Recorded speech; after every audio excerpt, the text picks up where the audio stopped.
Hello my dear drama lovers, welcome back to my drama club. இந்த week நம்ம பார்த்துக்கிட்டு இருக்க நைட் ஹேஸ் கம் அப்படிங்கிற டிராமாவோட பார்ட் 12 தான் இந்த வீடியோ நம்ம பார்க்க போறோம். இதுதான் ஃபைனல் எபிசோட். சோ வாங்க गाइस, நம்ம என்ன கதைக்குள்ள போகலாம். நேத்து கடைசியா அந்த பூம் வான கத்தி எடுத்து குத்த வந்திருப்பானா.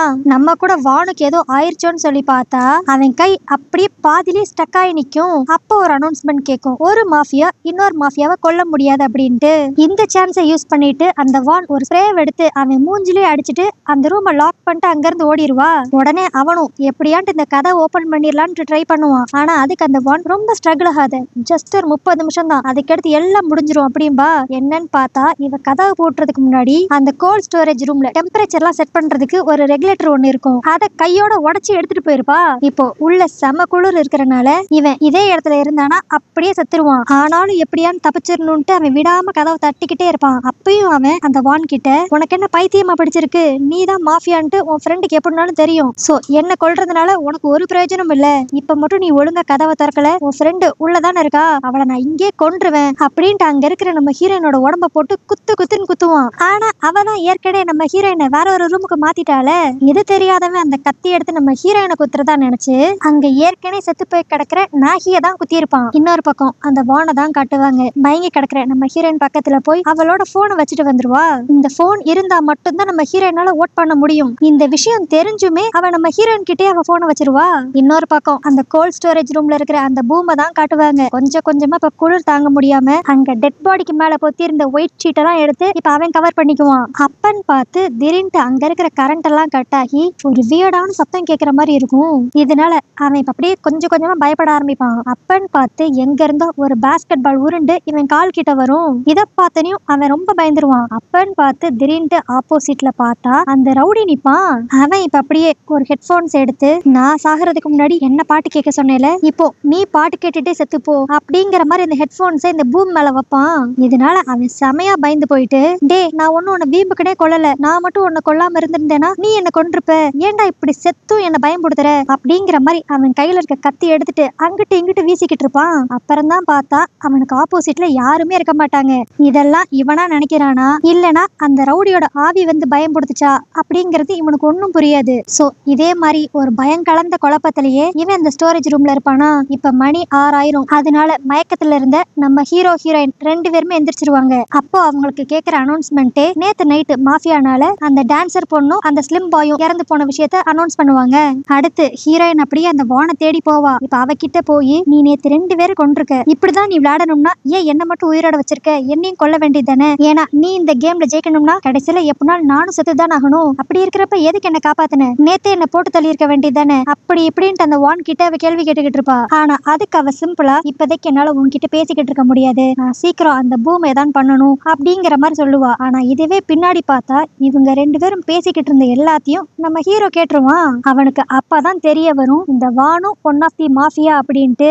அதனால அவ கூட சண்டை போடலான்ட்டு பார்த்தா, ஆனா அவ உடனே நம்ம எதுனாலும் அப்புறமேல் பேசிக்கலாம், எனக்கு இப்ப முடிக்க வேண்டிய வேலை நிறைய இருக்கு அப்படின்ட்டு வேமா அங்க இருந்து போயிருவா. இன்னொரு பக்கம் அந்த கோல்ட் ஸ்டோரேஜ் ரூம்ல தான் காட்டுவாங்க. அந்த கதவை இப்ப உடைச்சு அந்த பூம் எங்கேயோ வெளியே எஸ்கேப் ஆயிருப்பான். இது தெரிஞ்சனையும் அந்த வான் உடனே அவ போனை எடுத்து அந்த பூமுக்கு இப்ப ஓட் பண்ணிட்டு நம்ம ஹீரோ ஹீரோயினுக்கும் நீங்க சேஃபா இருங்க, அவன் உங்களை அட்டாக் பண்ண ட்ரை பண்ணலாம் அப்படிங்கிற மாதிரி மெசேஜ் அனுப்பிச்சு விட்டுருவா. ஆனா நம்ம ஹீரோ இப்ப அந்த பூமையும் கொண்டாகணும், அந்த வானையும் எப்படியான்னு கொண்டாகணும் அப்படிங்கிற மைண்ட் செட்ல தான் இருப்பான். ஏன்னா வான் என்னதான் அவங்க ஃப்ரெண்டா இருந்தாலும் இப்ப அவ மாஃபியாவா இருக்கா, அதனால அவ பழைக்கணுங்கிறதுக்காக நம்மள என்ன வேணாலும் பண்ணுவா. பட் ஃபர்ஸ்ட் அந்த பூமுக்கு நம்ம ஓட் பண்ணி அவனை சீக்கிரமா போட்டு தள்ளணும் அப்படிங்கிற மாதிரி அவன் நம்ம ஹீரோயின் கிட்ட சொல்லிக்கிட்டு இருப்பான். ஆனா நம்ம ஹீரோயினுக்கு இதுல பெருசா உடன்பாடு இருக்காது. ஏன்னா நேத்து அவ தான் இவங்க 2 பேத்தையுமே காப்பாத்தி இருக்கா. பட் இருந்தாலும் எது நடந்தாலும் போற போக்குல நடக்கட்டும் அப்படிங்கிற மைண்ட் செட்ல இருப்பா. அடுத்து நம்ம ஹீரோயினை இதே ரூம்ல சேஃபா இருக்க சொல்லிட்டு இவங்களை ப்ரொடெக்ட் பண்றதுக்காக ஏதாவது வெப்பன் எடுத்துட்டு வரேன் அப்படிங்கிற மாதிரி அவன் கிளம்பிடுவான். அதுக்கு அடுத்துதான் நம்ம ஹீரோயின் அவ பேக்ல ஏதோ ஒரு கிஃப்ட் இருக்கிறத நோட் பண்ணுவா. இந்த கிஃப்ட இந்த இடத்துக்கு வந்த உடனே நம்ம ஹீரோயினோட பர்த்டேன்னு சொல்லி அந்த வான் தான் இவ பேக்ல சீக்கிரட்டா வச்சிருப்பா. அதை இப்பதான் நம்ம ஹீரோயின் பார்க்கவே செஞ்சிருப்பா. சரி இதுக்குள்ள என்ன இருக்கு அப்படின்னு ஓபன் பண்ணா அதுக்குள்ள ஒரு பென் டிரைவ் இருக்கும். அதை இப்ப லேப்டாப்ல போட்டு பார்த்த உடனே நம்ம ஹீரோயினுக்கு செம ஷாக்கிங்கான ஒரு நியூஸ் காத்திருக்கும். என்னன்னா இவ ஒரு நாள் டக்குன்ட்டு பேஸ்மெண்ட்ல இருந்து செகண்ட் ஃப்ளோருக்கு மாயமா போய் அதே இடத்துல சுத்திக்கிட்டு இருப்பாள். அந்த விஷயத்த இப்ப இந்த வான் ஒரு கேமா கிரியேட் பண்ணி அவ லேப்டாப்ல வச்சிருப்பா. இத பாத்துக்கிட்டு இருக்கப்பயே நம்ம ஹீரோயினோட மைண்டுக்கு பழைய விஷயங்கள் சிலது ஞாபகம் வரும். ஒரு நாள் இவங்க 2 பேரும் ஸ்கூல்ல உட்காந்து பேசிக்கிட்டு இருக்கப்ப அந்த வான் பொண்ணுக்கு பர்த்டேன்னு சொல்லி நம்ம ஹீரோயின் ஒரு பிரேஸ்லெட் ஒண்ணு கிஃப்டா கொடுத்திருப்பா. ஆனா இதெல்லாம் அவன் நினைச்சு பாத்துக்கிட்டு இருக்கப்பயே அந்த இடத்துல வானுக்கு பதிலா செத்து போன பார்க் பொண்ணு இவ கூட உட்கார்ந்து இருந்த மாதிரி இவ மைண்ட்ல சில மெமரிஸ் வரும். அடுத்ததா இவ ஒன்னொன்னா அப்படியே நினைச்சு பாப்பா. இவங்களோட கிளாஸ் போட்டோ எடுத்து பாத்திருப்பாள். அதுல எல்லாரும் இருந்திருப்பாங்க. ஆனா இந்த வான் பொண்ணு மட்டும் இருந்திருக்க மாட்டா. அது மட்டும் இல்லாம இப்ப அந்த வானோட லேப்டாப்ல இருக்கிற கேமும் அந்த பார்க் பொண்ணு உயிரோட இருக்கிறப்பையும் ஒரு கேம் கிரியேட் பண்ணிருப்பா. அதுவும் ஒரே மாதிரி இருந்திருக்கும். சோ இந்த வான் பொண்ணு கிட்ட ஏதோ ஒரு மர்மமான விஷயம் இருக்கு அப்படிங்கறத நம்ம ஹீரோயின் கண்டுபிடிச்சிட்டா. இன்னொரு பக்கம் அந்த வான் பொண்ணு அந்த பூமை தேடிக்கிட்டு இருப்பாளா. அப்போ ஆப்போசிட்ல நம்ம ஹீரோ வருவான். உடனே அவனை பார்த்து நீயும் அவளும் சேஃபா இருங்க, அந்த பூம் கண்ணுல மட்டும் பற்றாதீங்க அப்படிங்கிற மாதிரி அக்கறையில சொல்லுவா. ஆனா அதுக்கு நம்ம ஹீரோ இனிமேலும் மாஃபியாவா இருக்கிற உன்னை நான் நம்புவேன்னு நினைக்காத, ஏற்கனவே உன்னை நம்பி ஒரு தடவை ஏமாந்தது போதும் அப்படின்ட்டு அவன் கத்திக்கிட்டு இருப்பான். ஆனா அப்போ இவங்க ரெண்டு பேருக்கும் ஏதோ ஒரு மெசேஜ் வரும். என்னன்னு ஓபன் பண்ணி பார்த்தா உங்களுக்கு உங்களோட ஃப்ரெண்டு உயிரோட வேணும்னா 2 பேரும் மாடிக்கு வாங்க அப்படிங்கிற மாதிரி அந்த பூம் மெசேஜ் பண்ணிருப்பான். மேல போய் பார்த்தா அந்த பூம் நம்ம ஹீரோயினோட கழுத்திலே கத்திய வச்சு செமையா லாக் பண்ணிருப்பான். ஒரு பக்கம் நம்ம ஹீரோ கத்துவான், ஏய் என்ன வேணாலும் பண்ணிக்கோடா, அவளை விட்டுடா அப்படின்ட்டு. இன்னொரு பக்கம் அந்த வானும், உனக்கு என்ன, ஏன் மேலதானே காண்டு, என்ன தானே கொல்லணும், அவளை விட்டுரு அப்படின்பா. ஆனா அதுக்கு அந்த பூம், நீ சொல்றது கரெக்ட் தான், எனக்கு ஒன்னதான் கொல்லணும் போல இருக்கு வான், ஆனா என்ன பண்றது, மாஃபியாவை இன்னொரு மாஃபியா கொல்லக்கூடாது அப்படிங்கிற ரூல்ஸ் தான் என்ன தடுக்குது. பட் இருந்தாலும் என்கிட்ட ஒரு ஐடியா இருக்கு. இப்ப நீ என்ன பண்றேன்னா அந்த எட்ஜுக்கு போய் நின்னு அங்க இருந்து அப்படியே குதிச்சிட்டேன்னா இவங்க 2 பேத்தையும் நான் உயிரோட விட்டுருவேன் அப்படிங்கிற மாதிரி அந்த பூம் அந்த வான் கிட்ட சொல்லுவான். இத கேட்டனையும் அந்த வான் பொண்ணும் அப்படியே யோசிக்காம அங்க இருந்து குதிக்கிறதுக்கு ரெடி ஆயிருவா. ஆனா அப்பயும் அவ, சரி நீ சொல்றதை கேட்டு நான் குதிக்கிறேன், ஆனா நான் செத்த கெடுத்து நீ அவங்க 2 பேத்தையும் எதுவும் பண்ண மாட்டேன்ட்டு என்ன நிச்சயம்? ஹே வளன்ட்டு கேள்வி கேட்காத, உனக்கு இவ உயிரோட வேணும்னா அங்க இருந்து குதி, எனக்கும் அவளை காப்பாத்தணுங்கிறதுக்காக இங்க இருந்து குதிக்கணும்னு தான் ஆசை. ஆனா உனக்கு இன்னொரு ரூல்ஸ் ஞாபகம் இருக்கா, மாஃபியாஸ்னால சூசைட் பண்ணிக்க முடியாது அப்படின்ட்டு புதுசா ஒரு ரூல்ஸ சொல்லுவா. எது தெரிஞ்சனையும் அந்த பூம் ஒரு மாதிரி பதட்டப்படுவான். இப்படிப்பட்ட ஒரு ரூல்ஸ் நான் கேள்விப்பட்டதே இல்லையே, முத நீ எதனாலும் தூரமா நின்னு பேசு, எதுக்கு இப்ப கொஞ்சம் கொஞ்சமா என் பக்கத்துல வந்துகிட்டு இருக்க அப்படிங்கிற மாதிரி பயத்துல கத்திக்கிட்டு இருப்பான். ஆனா அதுக்காக, இங்க பாரு, நான் மட்டும் இப்ப சூசைட் பண்ணிக்கிட்டேன்னா நீ என்ன ஃபோர்ஸ் பண்ணனாலதான் நான் சூசைட் பண்ணிக்கிட்ட மாதிரி ஆகும், அப்படி பார்த்தா மாஃபியாவோட ரூல்ஸ நீ பிரேக் பண்ணிட்டேன்ட்டு நீயும் செத்து போயிருவ அப்படின்ட்டு கொஞ்சம் கொஞ்சமா அந்த பூம் பக்கத்துல வந்து அவ பேசிக்கிட்டு இருப்பா. இவ இப்படி பக்கத்துல வர வர வர அந்த பூமோட கான்சென்ட்ரேஷன் எல்லாமே அந்த வான் மேலதான் இருக்குமா. இந்த சான்ஸை யூஸ் பண்ணி நம்ம ஹீரோயின் அவனோட கையை கடிச்சு அப்படியே அங்க இருந்து எஸ்கேப் ஆயிருவா. அடுத்த செகண்ட்லயே நம்ம ஹீரோ அவன் அடிக்கிறதுக்காக அவனை நல்லா லாக் பண்ணிடுவான். இப்ப நம்ம ஹீரோ அந்த பூமை போட்டு செமையா அடி வெளுத்து வாங்குவானா. ஆனா அப்போ பக்கத்துல இருந்த கல்லை எடுத்து அந்த பூம் நம்ம ஹீரோ தலையிலே போட்டுருவான். இதனால நம்ம ஹீரோ ஒரு மாதிரி மயக்கம் போட்டு விழுக அப்படியே ஒரு கத்தி எடுத்துட்டு, நீ சொன்ன மாதிரி நம்ம 2 பேரும் சேர்ந்தே செத்துருவோம் அப்படின்ட்டு அந்த பூம் வானை குத்துறதுக்காக வருவான். ஆனா நடுவுல நம்ம ஹீரோயின் குறுக்கால வந்துருவா. அவளதான் கத்தி அவ வயிற்றுலே இறங்கி செமையா ரத்தம் வரும். இப்போதான் மயங்கி கிடந்த நம்ம ஹீரோக்கு கொஞ்சம் கொஞ்சமா கான்சியஸ்னஸ் வருமா. இப்போ நம்ம ஹீரோயின் அவன் குத்திட்டான்னு தெரிஞ்ச உடனேயும் நம்ம ஹீரோ திரும்பியும் சண்டைக்கு போவான். ஆனா அந்த பூமும் சாதாரண ஆள் கிடையாதே, அவனும் இப்ப பயங்கரமா சண்டை போட்டுட்டு கடைசியில இப்ப அவன் மட்டும்தான் ஸ்டெடியா எந்திரிச்சு நிக்கிற மாதிரி இருக்குமா. போச்சு, நம்ம ஹீரோ செத்துட்டான் அப்படின்னு நினைக்கிறப்ப அங்க நடந்த சண்டையில அந்த பூமுக்கு தான் அவன் வயிற்றுல இப்ப கத்தி இறங்கி இருக்கும். அப்படியே அவன் அந்த இடத்துல இறந்துருவான். இன்னும் இந்த கேம்ல இவங்க 3 பேர் மட்டும்தான் இருக்காங்க. இதுல நம்ம ஹீரோயினும் ஒரு கத்தி குத்து வாங்கினால அவளுமே உயிருக்கு போராடிக்கிட்டு தான் இருப்பாளா. இதெல்லாம் பார்த்து அந்த வான் கத்துவா, நீ எதுக்கிட்டு என்ன காப்பாத்துறதுக்காக நடுவுல வந்த, நானே இதெல்லாம் பார்த்து கரெக்டா சால்வ் பண்ணிருப்பேன்ல அப்படிங்கிற மாதிரி அந்த வான் அழுதுகிட்டே சொல்லுவா. ஆனா அதுக்கு நம்ம ஹீரோயின் இப்ப அப்படியே அவ கைய பிடிச்சு, என்ன மன்னிச்சிரு, எனக்கு இப்பதான் நீ யாருங்கிற உண்மை தெரிஞ்சிச்சு அப்படின்பா. என்னடா நம்ம ஹீரோயின் சம்பந்தமே இல்லாம ஏதோ சொல்றான்னு பார்த்தா அவ அந்த வான் கைய பிடிச்சுக்கிட்டு, நான் உன்னை ரொம்ப மிஸ் பண்ணேன் பார்க் அப்படின்பா. இத கேட்டோடனே நம்ம ஹீரோக்கே ஷாக் ஆயிரும், என்னது பார்க்கா அப்படிங்கிற மாதிரி. அதுக்கு அந்த வானும், சாரி எனக்கு வேற வழி தெரியல, அதனாலதான் நான் இப்படிலாம் பண்ண வேண்டியதா போச்சு, சரி விடு, ஃபாஸ்ட் அட்லீஸ்ட் இப்பயான்ட்டு இந்த கேம் எல்லாத்தையும் நிப்பாட்டு அப்படிங்கிற மாதிரி நம்ம ஹீரோயின் சொல்லுவா. ஏன்னா இந்த கேம் எல்லாம் நடத்துறதே அந்த வானுங்கிற பார்க் தான். இதெல்லாம் பேசிக்கிட்டு இருக்கப்பயே நம்ம ஹீரோயின் அப்படியே லைட்டா அன்கான்சியஸ் ஆகிற மாதிரி இருக்குமா. இதை பார்த்த அந்த வான், நீ கவலைப்படாத, நான் எப்படியாச்சும் இந்த கேம்ல இருந்து உன்னை வெளியே கூட்டு போயிருவேன் அப்படிங்கிற மாதிரி சொல்லிட்டு டக்குன்ட்டு அந்த மாடியில இருந்து கீழே குதிச்சிருவா. இப்போ இவளும் செத்து போனனால எல்லா மாஃபியாஸும் செத்துட்டாங்க. சோ இந்த கேம்ல சிட்டிசன் தான் ஜெயிச்சாங்க அப்படிங்கிற மாதிரி நம்ம ஹீரோயின் ஜெயிச்ச மாதிரி காட்டுவாங்க. ஆனா அப்போ டக்குன்ட்டு ஒரு ஃபிளாஷ், இத்தனை நாள் வரைக்கும் நடந்தது எல்லாமே ஒரு மாதிரி ரீவைண்ட் பண்ண மாதிரி நம்ம ஹீரோயினோட மைண்டுக்கு வரும். இத நினைச்சு பார்த்தவ இப்ப அப்படி துடிச்சு பிடிச்சு எந்திரிச்சா அவ தலையிலலாம் ஏதோ வயர் செட் பண்ணி அவ வித்தியாசமா ஏதோ ஒரு இடத்துல இருக்கிற மாதிரி தெரியும். இப்போ தான் எங்க இருக்கோம் அப்படிங்கறது கூட தெரியாம நம்ம ஹீரோயின் குழம்பி போய் எந்திரிப்பாளா. அங்க ஆப்போசிட்ல பார்த்தா நம்ம ஹீரோவும் ஏதோ ஒரு சேம்பருக்குள்ள படுத்துக்கிட்டு அவன் தலையிலயும் நிறைய வயர்ஸா இருக்கும். உடனே அவனை போய் எழுப்ப போவா. அப்போ ஒரு வாய்ஸ் கேட்கும், அவனை எழுப்பாத, அவனை நீ எழுப்புனேனா அடுத்து அவன் ஆட்டோமேட்டிக்கா கோமாக்கு போயிருவான் அப்படின்ட்டு. யாருன்னு பின்னாடி திரும்பி பார்த்தா ஒரு மிடில் ஏஜ்ல இருக்கிற கப்பிள்ஸ் இருப்பாங்க. அவங்களுக்கு பின்னாடி பார்த்தா இப்போ ஒரு பெரிய ஸ்கிரீன்ல இத்தனை நாள் நம்ம ஹீரோயினும் அவங்க ஸ்கூல் மேட்ஸும் விளையாண்ட கேம் எல்லாம் அப்படியே டிஸ்பிளே ஆகிக்கிட்டு இருக்கும். இத பார்த்து நம்ம ஹீரோயின் ஷாக் ஆகிக்கிட்டு இருக்கப்ப அங்க இருந்த லேடி இப்ப அப்படியே எங்களை உனக்கு ஞாபகம் இருக்கா அப்படின்பா. அதுக்கு நம்ம ஹீரோயினும் நீங்க பார்க்கோட அம்மா அப்பா தானே, நீங்க இங்க என்ன பண்றீங்க, அதெல்லாம் இருக்கட்டும், நாங்க எந்த மாதிரி ஒரு இடத்துல இருக்கோம், இரு எல்லாத்தையும் சொல்றேன், அதுக்கு முன்னாடி இவ்வளவு நேரம் நீங்க விளையாண்ட கேம் எப்படி இருந்துச்சுன்னு என்கிட்ட சொல்லு. சாவ பார்த்து எல்லாரும் ரொம்ப பயந்துட்டீங்களோ அப்படிங்கிற மாதிரி நம்ம ஹீரோயின் பக்கத்துல வந்து அந்த லேடி பேசுவா.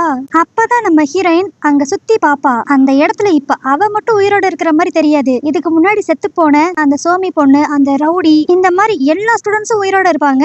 இதனால அவளுக்கு அவளை சுத்தி என்ன நடக்குதுன்னே புரியாது. அப்பதான் அந்த பார்க்கோட அம்மா அப்பா எக்ஸ்பிளைன் பண்ணுவாங்க, நீங்க நான் கிரியேட் பண்ண கேம்குள்ள மாட்டிக்கிட்டு ரொம்ப நாள் ஆகல, மிஞ்சி போனா ஒரு வாரம் 2 வாரம் தான் இருந்திருப்பீங்க. ஆனா அந்த டைம்குள்ளேயே நீங்க பல தடவை இந்த கேம் விளையாண்டுட்டீங்க. அதே மாதிரி உன் ஃப்ரெண்ட்ஸ் எல்லாம் ஒன்னும் செத்து போகல, எல்லாரும் உயிரோட தான் இருக்காங்க. ஆனா என்னதான் நீங்க விளையாண்டதெல்லாம் கேமா இருந்தாலும் அதுல நீங்க அனுபவிச்ச வலி எல்லாமே உங்களுக்கு ரியலா சஃபர் ஆயிருக்கும். அது மட்டும் இல்லாம நான் சொன்ன மாதிரியே இந்த கேமை கிட்டத்தட்ட இதுக்கு முன்னாடி நீங்க 10 தடவை விளையாண்டுருக்கீங்க. எல்லா வட்டமும் வான் தான் கடைசி வரைக்கும் அந்த கேம்ல நின்னு அவ தான் ஜெயிச்சிருப்பா. ஆனா இந்த வட்டம் மட்டும்தான் அவ நீ ஜெயிக்கணுங்கிறதுக்காக அவ உயிரே விட்டுருப்பா. நீ அப்படி என்ன பண்ணிட்டேன்ட்டு என் பொண்ணு உன்னை காப்பாத்தணும்னு நினைச்சா அப்படிங்கிற மாதிரி அந்த லேடி கேப்பா. ஏன்னா பார்க்கும் வானும் ஆக்சுவலி ஒரே ஆள் தான். என்னதான் அந்த பார்க் செத்து போயிருந்தாலும் இது மொத்தமாவே ஒரு கேம் தானே. அதனால வானுங்கிற ஒரு கேரக்டரை இன்ட்ரோடியூஸ் பண்ணி தன்னோட பொண்ணு கூட மித்த ஸ்டூடெண்ட்ஸ் எல்லாரும் கடைசியில அதுல தன்னோட பொண்ணு மட்டும் ஜெயிக்கிற மாதிரி இவங்க டிசைன் பண்ணிருக்காங்க. ஆனா இப்பவும் நம்ம ஹீரோயினுக்கு புரியாது பார்க்குக்கும் மித்த ஸ்டூடெண்ட்ஸ்க்கும் இந்த கேமுக்கும் என்ன சம்பந்தம், எதுக்கு இதை கிரியேட் பண்ணி எல்லாரும் இப்படி சித்திரவதை பண்றீங்க அப்படின்ட்டு. ஆனா அதுக்கு அந்த லேடி சிம்பிளா இந்த கேமை என்னோட பொண்ணு தான் உருவாக்கனா, அட்லீஸ்ட் அதுலயான்ட்டு அவ கடைசி வரைக்கும் உயிரோட இருந்து நீங்க எல்லாரும் செத்து சித்திரவதை அனுபவிக்கணும் அப்படிங்கறத எங்க எண்ணமே. ஏன்னா அவ சாவுக்கு காரணமே உங்களோட ஸ்கூல் மெம்பர்ஸ் தான். ஒரு பொய்யான வீடியோவை நம்பி அவளை எல்லாரும் அசிங்கப்படுத்தி கடைசியில இதனால அவ செத்தே போயிட்டா அப்படிங்கிற மாதிரிலாம் அவங்க அம்மா ஃபீல் பண்ணி சொல்லிக்கிட்டு இருப்பாங்க. அப்புறம் தான் நம்மளுக்கு உண்மையிலே அந்த பார்க் சாவுல என்ன நடந்துச்சுங்கிறத காட்டுவாங்க. இந்த பூம் பையன் தான் அந்த பார்க்கோட போட்டோவை தப்பா எடிட் பண்ணி ஒரு வீடியோவா கிரியேட் பண்ணிருப்பான். ஆனா இத வந்து அவனா கிரியேட் பண்ண மாதிரி தெரியாது. யாரோ அவனை ஃபோர்ஸ் பண்ணி இதை கிரியேட் பண்ண சொல்லி எல்லாருக்கும் தெரியற மாதிரி போஸ்ட் பண்ண சொல்லி இவனை யாரோ ஃபோர்ஸ் பண்ணிருப்பாங்க. இதெல்லாம் ஒரு பக்கம் நடந்துகிட்டு இருக்கு. இன்னொரு பக்கம் அந்த பார்க் பொண்ணை தனியா ஒரு இடத்துக்கு அந்த சோமி டான்சர் பொண்ணு பிளஸ் இன்னும் 2-3 ஸ்டூடெண்ட்ஸ் எல்லாம் கூட்டு வந்து ஏதோ வம்பிழுக்கிற மாதிரி தெரியும். அடுத்து கொஞ்ச நேரத்திலேயே அவங்க கிளாஸ் ஸ்டூடெண்ட்ஸ் எல்லாருமே அந்த பார்க்க ஒரு மாதிரி டீஸ் பண்ண ஆரம்பிப்பாங்க. அப்புறம் தான் அவளுக்கு விஷயமே தெரியும், அவளோட வீடியோவை யாரோ இப்படி தப்பா போட்டிருக்காங்க அப்படின்ட்டு. இதனால ஒரு மாதிரி கண் கலங்கி அவ நிக்க இதை நம்ம ஹீரோயின் நோட் பண்ணிருவா. ஆனா அவளுக்கு இப்படி ஒரு தப்பான வீடியோ வந்திருக்குன்னே தெரியாதா. அதனால இந்த பார்க் சும்மா ஏதோ சுகமா இருக்கா அப்படிங்கிற மாதிரி அவன் நினைச்சுக்குவா. அடுத்து இந்த வீடியோ ஃபுல் சோசியல் மீடியாவும் ஸ்ப்ரெட் ஆக ஆரம்பிச்சிருமா. இதனால ரொம்ப மனசுடைஞ்சு போய் கடைசியில அந்த பார்க் செத்தே போயிருப்பா. இப்போ இது எல்லாத்தையும் நம்ம ஹீரோயின்ட்ட அவங்க அம்மா சொல்லிக்கிட்டே, யாரான் ஒரு ஆளு என் பொண்ணோட சாவுக்கு ரெஸ்பான்சிபிலிட்டி எடுத்துக்கிட்டீங்களா, இல்ல யாரை கேட்டாலும் நாங்க ஜோக்கா பண்ணோம், அதை இவ்வளவு சீரியஸா எடுத்துக்குவான்னு எங்களுக்கு தெரியல, இந்த விஷயத்துக்கு எங்களுக்கும் சம்மந்தமே இல்ல அப்படிங்கிற மாதிரி சாக்கு போக்கு தான் சொன்னீங்க. யாருமே நீங்க பண்ண தப்பு நினைச்சு கொஞ்சம் கூட வருத்தப்படவே இல்லை. அதனாலதான் நாங்க இந்த கேமை கிரியேட் பண்ணி நீங்க பண்ண தப்பு எல்லாத்துக்கும் தண்டனை கொடுத்தோம் அப்படின்ட்டு அவங்க சொல்லிக்கிட்டு இருக்கப்பயே நம்மளுக்கு ஒரு சீன் காட்டுவாங்க. இந்த ஸ்டூடெண்ட்ஸ் எல்லாருமே அவங்க கிளாஸ்ல இருக்கிறப்ப எல்லார் போனுக்கும் மாஃபியா அப்படிங்கிற மாதிரி ஒரு கேம் டிஸ்பிளே ஆகி ஒரு லிங்க் கொண்டு வந்திருக்கும். அதை டச் பண்ணக்கு அடுத்துதான் எப்படியோ இவங்க எல்லாரும் இந்த கேம்குள்ள வந்திருப்பாங்க. சரி, அப்படி பார்த்தாலும் மித்த ஸ்டூடெண்ட்ஸ் தான் அவளை பார்த்து கேலி பண்ணி சிரிச்சாங்க, எல்லாம் ஓகே. ஆனா நம்ம ஹீரோ ஹீரோயின் அப்படிப்பட்ட வேலையே பார்த்திருக்க மாட்டாங்களே. அவங்க அந்த பார்க் நல்லா இருக்கணும் தானே நினைச்சிருப்பாங்க. அவங்கள எதுக்கு அவங்க அம்மா அப்பா அந்த கேம்குள்ள போட்டாங்க அப்படின்னு யோசித்தா அதுக்கும் அவங்க அம்மா அப்பா ரெடியா பதில் வச்சிருப்பாங்க. நீயும் என் பொண்ணும் ரொம்ப க்ளோஸ் எனக்கு தெரியும், ஆனா அப்படி இருந்தும் இந்த பொய்யான வீடியோ அவ மனசை எவ்வளவு பாதிச்சிருக்கும், அவ என்ன முடிவெடுப்பா அப்படிங்கறது எதையுமே நீ யோசிக்காம அவளை நீயும் தான் கைவிட்டுட்ட. அதனால உங்க கிளாஸ் ஸ்டூடெண்ட்ஸ்க்கும் உனக்கும் எந்த ஒரு வித்தியாசமும் இல்ல அப்படிங்கிற மாதிரி அவங்க அம்மா ரொம்ப டென்ஷன்ல கத்திக்கிட்டு இருப்பாங்க. இதெல்லாம் கேட்க கேட்க நம்ம ஹீரோனுக்கு எப்படி ரியாக்ட் பண்ணணும்னு தெரியாது. அன்னாரன் பார்த்து அவளுக்கு அவங்களுக்கு கரெக்டா வீசிங் வேற வர ஆரம்பிச்சிரும். ஆனா அப்ப அந்த லேடி அப்படியே பயப்படாத, இது இன்னும் முடியல. சொல்ல போனா இந்த கேமுக்கு ஒரு முடிவே கிடையாது. இதை நீங்க கண்டினியூஸா விளையாண்டுகிட்டே தான் இருப்பீங்க. நீங்க ஒவ்வொரு தடவையும் இந்த கேம் ஆரம்பிக்கிறப்ப இதுக்கு முன்னாடி நடந்த எல்லா விஷயங்களும் உங்களுக்கு மறந்து புதுசா தான் இந்த கேமை நீங்க விளையாடுற மாதிரி இருக்கும். இதுதான் நாங்க உங்களுக்கு கொடுக்குற தண்டனை அப்படிங்கிற மாதிரி அவங்க அம்மா சொல்லுவாங்க. ஆனா நம்ம ஹீரோயினோட இந்த நிலைமைய பார்த்து அந்த பார்க்கோட அப்பா மட்டும் லைட்டா மனசு மாறுவாரு. அப்ப நம்ம ஹீரோயின் அவங்க அப்பா கிட்ட, எனக்கு புரியுது, நாங்க எல்லாரும் பண்ணது தப்பு தான். அட்லீஸ்ட் நானான்ட்டு என் ஃப்ரெண்ட் எந்த நிலைமையில இருக்கா அப்படிங்கறது தெரிஞ்சிருந்திருக்கணும். உங்களுக்கு என்ன பார்க்கோட சாவுக்கு பழி வாங்கணும், அதுக்கு நீங்க என்ன மட்டும் பிளேம் பண்ணி என்ன பழி வாங்குங்க, மித்த எல்லாரையும் விட்டுருங்க அப்படின்ட்டு இப்ப மித்தவங்களுக்காக நம்ம ஹீரோயின் பேசுவா. சோ இதனால அந்த அப்பா மட்டும் லைட்டா மனசு மாறி அந்த லேடி கிட்ட போய், எனக்கு என்னமோ நம்ம பார்க்குக்கு இந்த பொண்ணை ரொம்ப பிடிச்சிருக்கும்னு நினைக்கிறேன், அதனாலதான் அவ கேம்குள்ள கூட இவளுக்கு ஹெல்ப் பண்ணணும்னு சொல்லி நினைச்சிருக்கா, அதனால எல்லாரையும் விட்டுருவோம் அப்படிங்கிற மாதிரி அந்த அப்பா சொல்லுவாரு. ஆனாலும் அந்த அம்மா இப்ப அப்படியே, அதெல்லாம் முடியாது, அவளுக்கு ஒண்ணு பார்க் ஹெல்ப் பண்ணலையே, நம்ம ப்ரோக்ராம் பண்ணி வச்ச வான் தான் ஹெல்ப் பண்ணிருக்கா. நம்ம அந்த வானை பார்க்குன்னு நினைச்சு கிரியேட் பண்ணாலும் அவ ஒண்ணு நம்மளோட உண்மையான பொண்ணு கிடையாதே, அவ ஜஸ்ட் கேம்குள்ள இருக்கிற ஒரு கேரக்டர். இந்த லாஸ்ட் கேம்ல நடந்த எல்லா விஷயங்களும் ஏதாண்டு ஒரு எரர்னால தான் நடந்திருக்கும், அதனாலதான் வான் செத்து போய் கடைசியா இவ ஜெயிச்சிருக்கா, அத நான் என்னன்னு பார்த்து சரி பண்ணிக்கிறேன் அப்படிங்கிற மாதிரிலாம் அவ சண்டை போடுவா. ஆனா அதுக்கு அந்த அப்பா இப்ப அப்படியே கத்தி விட்டுருவாரு. உனக்கே புரிய மாட்டேங்குது, எனக்கு என்னமோ வான் இப்ப செஞ்சதான் பார்க்கும் செஞ்சிருப்பான்னு தோணுது, அதனால இவங்க எல்லாத்தையும் பழி வாங்கினதெல்லாம் போதும், இதோட இதை முடிச்சுக்கலாம் அப்படின்ட்டு அவங்க அப்பா நம்ம ஹீரோயினை மனசுல வச்சு இதெல்லாம் சொல்லுவாரு. ஃபர்ஸ்ட் அந்த லேடி ஒத்துக்க மாட்டா, ஆனா எப்படியோ அவரு அந்த லேடியை சமாதானப்படுத்திடுவாரு. இது எல்லாத்தையும் நம்ம ஹீரோயின் அந்த சேம்பர்ல அப்படியே உட்கார்ந்த மாதிரியே பார்த்துக்கிட்டு கொஞ்சம் கொஞ்சமா மயக்க நிலைமைக்கு போவாளா. அடுத்து கொஞ்ச நேரம் கழிச்சு கண் முழிச்சு பார்த்தா நம்ம ஹீரோயின் ஸ்டார்டிங் சீன்ல பார்த்த மாதிரியே ஸ்கூல் ட்ரிப்புக்காக ஒரு பஸ்ல போய்கிட்டு இருப்பா. அப்பனா இந்த கேம் திரும்பி ஸ்டார்ட் ஆயிருச்சா அப்படிங்கிற மாதிரி அவ பக்கத்துல பாப்பா. பார்த்தா அந்த வான் அந்த இடத்துல இருக்க மாட்டா, ஏன்னா வானுங்கிறதே உண்மையான ஆள் கிடையாதே, அந்த கேம்ல இருந்த ஒரு கேரக்டர் தானே. சோ அவ இல்லன்னு தெரிஞ்ச உடனே நம்ம ஹீரோயின், அப்பாடா நம்ம எல்லாரும் ரியல் லைஃப்க்கு வந்துட்டோம், இனி எந்த பிரச்சனையும் இல்ல அப்படின்னு நினைச்சுக்கிட்டு இருக்கப்ப அப்படியே அந்த பஸ்ல லாஸ்ட் சீட்டை பார்த்தா அங்க அந்த வான் உட்காந்துருப்பா. அவளை பார்த்தேனே நம்ம ஹீரோயின் கண்டுபிடிச்சிருவா, இந்த கேம் இன்னும் முடியல, திரும்பி ஃபர்ஸ்ட்ல இருந்து ரீஸ்டார்ட் ஆயிருக்கு அப்படின்ட்டு. சோ கடைசி வரைக்கும் இந்த ஸ்டூடெண்ட்ஸ் எல்லாருமே இந்த கேம்குள்ள மாட்டி ஒவ்வொரு தடவையும் செத்து செத்து திரும்பவும் இந்த கேம் விளையாடுவாங்க அப்படிங்கிற ஒரு பங்கமான எண்டிங்கோட இந்த டிராமா இங்க முடியுது. சோ ஓகே கைஸ், இந்த டிராமா உங்களுக்கு பிடிச்சிருந்துச்சுன்னா லைக் பண்ணுங்க. அடுத்து உங்களுக்கு என்ன மாதிரி கதை வேணும், லவ்வா, காமெடியா, த்ரில்லரா அப்படிங்கிற உங்களோட தாட்ஸையும் கீழே கமெண்ட்ல மென்ஷன் பண்ணிருங்க. சோ ஓகே கைஸ், வேற ஒரு சூப்பரான கதையோட இன்னொரு வீடியோல வந்து உங்களை பாக்குறேன். அது வரைக்கும் பை.